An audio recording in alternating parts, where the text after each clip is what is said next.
Bienvenue à ce conseil extraordinaire du conseil d'arrondissement qui a lieu en ce 22 avril, jour de la Terre, à 13h30. Je me présente, Véronique Fournier, mairesse de l'arrondissement du Sud-Ouest. Je suis accompagnée de mes collègues du conseil d'arrondissement. Je vais vous laisser vous présenter à ma droite. Roger Gall, conseiller d'arrondissement dans Aimard-Saint-Paul, c'est Henri-Ouest.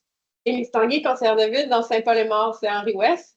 Et à ma gauche, Jonathan Burnham, conseiller d'arrondissement dans Saint-Henri-Est, Petite-Bourgogne, Griffintown, Pointe-Saint-Charles. Et Catherine Barre, conseillère de ville dans Saint-Henri-Est, Bourgogne, Pointe-Saint-Charles, Griffintown. et je suis accompagnée aussi de Mme Daphné Claude, greffière de l'arrondissement, ainsi que M. Glorieux, directeur de l'arrondissement et son équipe, que je laisse vous présenter. Marc-André Nordez, aménagement urbain, patrimoine, Mme Isabelle Gauthier, directrice de service administratif, d'abord M. Christian Bissonnette, directeur de compte public, et le président aussi. Merci beaucoup. Pour les gens en présence, vous remarquerez que la salle, habituellement, n'a pas une grande salle, une grande table de rencontre, mais la salle sert aussi dans la journée à poursuivre les activités de l'arrondissement. Donc, merci de votre présence. Donc, aujourd'hui, je vais procéder à l'ouverture de la séance, donc à 13h32. La séance est enregistrée, elle n'est pas par contre web diffusée puisque c'est un conseil extraordinaire. Donc, ça nous amène au point 10.02, donc de constater l'avis de convocation et d'adopter l'ordre du jour de cette séance extraordinaire du 22 avril. J'aurais besoin de proposeurs et appuyeurs. Donc, c'est proposé par Mme Houbard, c'est appuyé par Mme Tanguay. Ce qui nous amène à la période de commentaires des élus. Vous avez un mot? Sans commentaire. Moi, je vais quand même me permettre un petit mot parce que c'est le jour de la Terre aujourd'hui, une date importante, mais je tiens aussi à souligner la date importante de notre collègue de 30 ans de vie commune et d'amour. Et je pense que on aime beaucoup la planète, mais on aime beaucoup les gens avec lesquels on passe notre vie. Alors, félicitations à vous deux aussi. Je vais prendre ce petit moment. C'est quand même des jalons importants de la vie.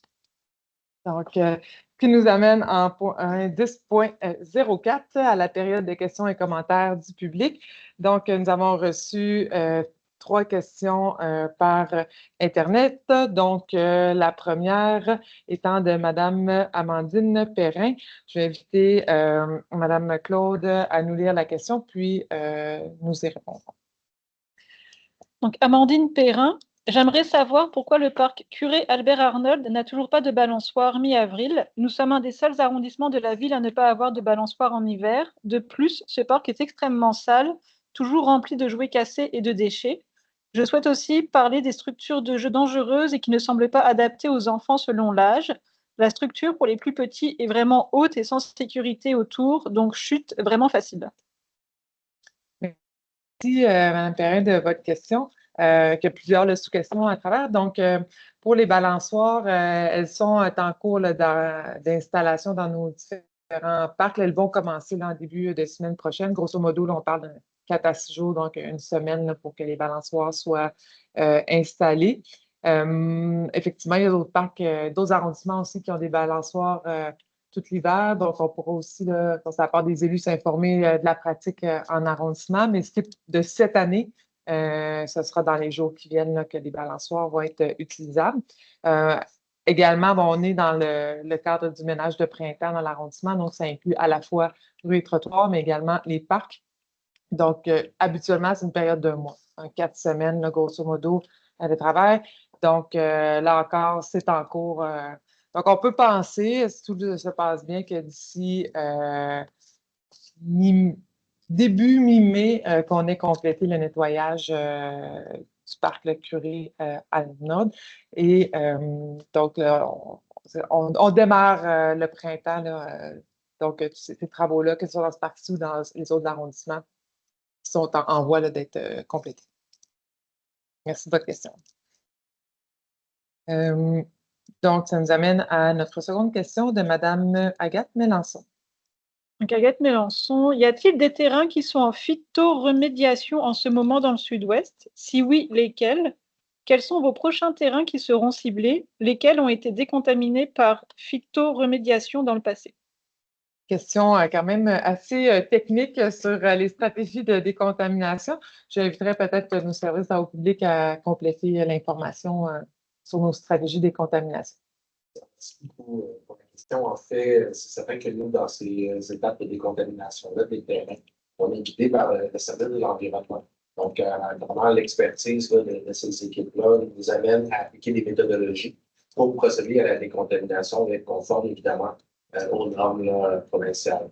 Donc, actuellement, à notre connaissance, on n'a aucun terrain qui a bénéficié de cette méthodologie-là en termes de décontamination. Merci, M. Bissonnette, de cette précision. Et ça nous mène à la troisième et dernière question reçue en ligne. Excusez-moi, de M. Julien Brisset. Julien Brisset, le parc curé Albert Arnold est vétuste, insalubre et dangereux pour nos enfants. Serait-il possible de le rénover, s'il vous plaît? Merci de votre question sur le même parc curé Arnold, donc à la fois dans le court terme et sur les perspectives là, pour ce parc-là. L'arrondissement, sur l'ensemble des parcs, on planifie une gestion des actifs et procède dans une planification à la planification de travaux dans différents parcs. Curé Arnold fait bien sûr l'objet d'une évaluation. Donc, le travail, c'est de dire à quel moment on va le situer dans la planification des parcs. On pourra revenir peut-être aux citoyens un peu sur la situation du parc actuellement, son analyse de ce parc-là, dans l'ensemble aussi des parcs d'arrondissement, un peu de la stratégie de rénovation de nos différents parcs. Il y a plusieurs parcs dans Villemort, Côte-Saint-Paul aussi, dont les chantiers vont être complétés cet été. Il y a eu certains délais, notamment en raison d'un hiver précoce qui est arrivé. Donc, il y a plusieurs aussi des parcs là, dans le secteur de l'arrondissement. Puis, à très court terme, je vous invite à surveiller les communications de l'arrondissement parce qu'on va aussi communiquer sur l'ouverture, soit par phasage dans certains cas. Je pense au parc Ignace Bourget. Mais il y en a beaucoup qu'on complète les chantiers puis qui vont ouvrir. On n'attendra pas à la fin de l'ensemble, par exemple, des phases d'un parc pour rendre accessibles les parties qui sont complétées de ces travaux. Je sais pas s'il y a d'autres informations à ajouter là-dessus. Parfait. Donc, ça termine notre période de questions en ligne. Merci aux citoyens et citoyennes qui ont posé leurs questions là, sur la vie courante et les affaires de l'arrondissement et de nos quartiers. Ce qui nous amène en point 20.01. Donc, qui est l'objet de ce conseil extraordinaire. Le conseil d'arrondissement a lieu la semaine dernière, donc, les services et travaux publics étaient toujours en travail et en finalisation d'entente avec notre partenaire Provert pour compléter et finaliser une entente de contrat de service pour le repérage et l'enlèvement des graffitis pour l'année 2026. Donc, on n'avait pas réussi à finaliser le tout en vue du conseil dernier et le souhait, c'était de pouvoir procéder rapidement à l'entente et ne pas attendre nécessairement le prochain conseil pour que l'organisme puisse, dès maintenant, là, une fois la signature du contrat de service, commencer finalement à agir pour l'enlèvement des graffitis. Tout ça s'inscrit bien sûr dans le grand nettoyage, corvée du printemps et préparation aussi et travail sur le domaine public. Donc, aujourd'hui, d'où la convocation d'un conseil extraordinaire pour pouvoir procéder dès maintenant plutôt qu'attendre jusqu'au 4 mai, pour l'octroi de contrat. Donc, en 20.01, ce qui est proposé aujourd'hui, c'est d'accorder un contrat de service au groupe Provert pour la campagne de repérage et d'enlèvement des graffitis pour l'année 2026 au montant de 184 707,34 taxes incluses, qui est un contrat gré à gré, et bien sûr d'approuver un projet de convention à cette fin, sachant que le groupe Provert aussi est un organisme en économie sociale avec lequel l'arrondissement est partenaire depuis de nombreuses années. Donc, sur ce contrat, j'avais besoin d'un proposeur et appuyeur, proposé par M. Jolicoeur et c'est appuyé par M. Burnham. Donc, c'est adopté.